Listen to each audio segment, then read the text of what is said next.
Dear friend of the truth, we have now reached part 8 of our series on the open letter to the governing body. Thank you for following this topic so persistently.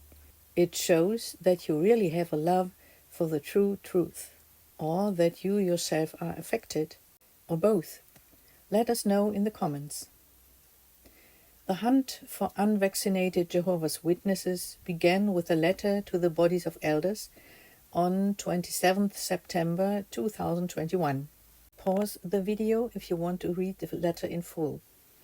First of all, this internal letter openly confirms that the governing body is urging COVID-19 vaccinations. Jehovah's people should submit to the superior authorities in this medical matter. Plain language at last, as unbiblical as that may be. So, farewell, freedom of conscience.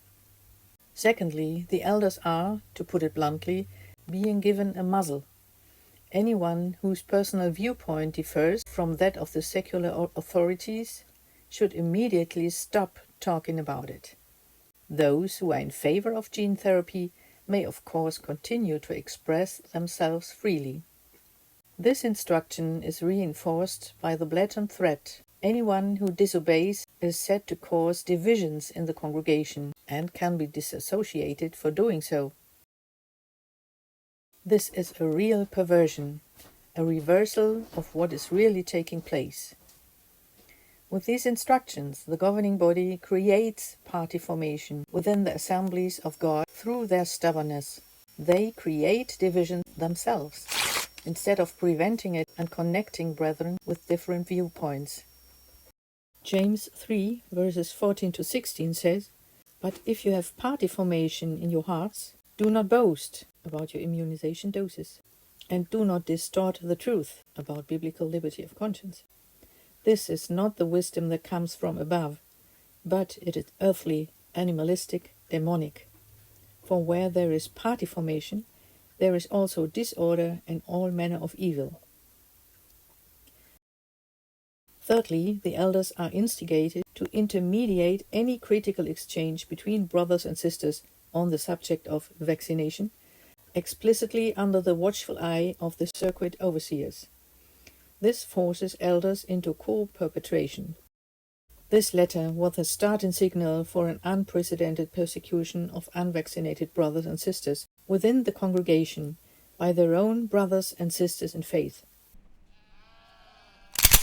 Unvaccinated people are weak in faith. They doubt the governing body, doubt Jehovah. The unvaccinated will not be saved. They are disobedient. Those unvaccinated are political, because, hard to believe, the unvaccinated violate neutrality. And how did they handle tests of neutrality? They prayed to Jehovah and trusted the information provided by the faithful and discreet slave in making their own personal decisions. This is the exact opposite of neutrality, and the exact opposite of what the Bible teaches. You remember Romans 14 and 1 Corinthians chapter 8? Neutral means neither one nor the other. Brothers and sisters were publicly questioned about their immunization status. The unvaccinated were criticized, stigmatized, and warned against. For weeks and months they were repeatedly pressured and coerced from all sides, and on many occasions to accept the medical treatment favored by the governing body. Some broke down psychologically under the peer pressure. Many had themselves vaccinated against their free will because they could no longer stand the social violence. Elders and ministerial assistants who were unwilling to be vaccinated were told to resign. Some who exercised their constitutional right to free information and expression of opinion were removed from their position and even excluded. Can this be considered organized bullying? How did the climate in the congregations change? One eyewitness reports, "Before we lived together in peace, everyone accepted each other despite different points of view. But when the governing body said that 98% of Bethel members in Warwick were immunized, no one dared to speak out. Many changed their position, and even the most reluctant violated their conscience. The vaccinated made fun of the unvaccinated. Some refused to shake hands with the unvaccinated. Since then, at every meeting you were reminded that you had to obey. It was like a chase. Another affected person put it like this: the COVID years caused the masks to fall off Jehovah's Witnesses. The social veneer, the decency displayed at meetings, gave way to primitive individual behavior.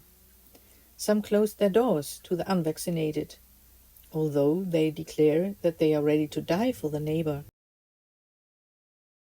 On 19th December 2022, the elders worldwide received another letter that marks the high point, or rather low point, of the persecution. If you want to read the letter in full, you can press pause now. The important point: all elders and pioneers who do not get vaccinated will be excluded from the theocratic schools.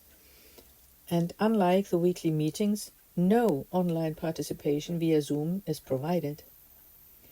This enormously increased the pressure on elders to undergo the gene injection, and thus indirectly the pressure on all other believers who want to be good Jehovah's Witnesses, because elders have a role model function. A lawyer has identified 4 criminal offences in this case: discrimination, disregard of voluntary and informed consent, endangering the lives of others, disregard of privacy. Affected brothers from several countries have filed criminal charges. You may be able to join a lawsuit. You can find more information in the video description. Endangering the lives of others?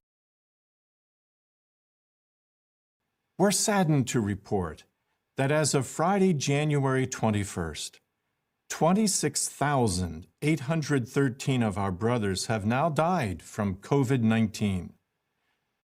This means that compared to the world average, 4 times more Jehovah's Witnesses have died. How can that be? Is it because of the high vaccination rate? Even one death is too many, yet we're relieved that so few died. Should one speak of blood guilt? Perhaps not from a formal legal point of view, but certainly from a moral perspective, because many brothers and sisters suffered injuries, even serious ones, even fatal ones, because they followed the governing body's pressure to vaccination. The letters of the governing body, together with the updates on jw.org, gave many perpetrators carte blanche to persecute their own brothers and sisters who are ransomed with the same blood of Christ. In the meantime, a judicial committee was convened against the brothers of the then governing body for, among other things, deliberate malicious lying, bearing false witness, fraud, slander, manslaughter, apostasy. We very much hope that our brothers will face up to their responsibility before God before it is too late. Incidentally, there were similar incidents not only among Jehovah's Witnesses, but also in the large national churches and most independent parishes, in fact, in all religious communities. How can this be? What do these groups have in common? Look forward to part 9 of this series, Behind the Scenes, the 2 most dangerous teachings. Part 10 will conclude this series. Thank you for your loyalty and your keen interest. See you soon!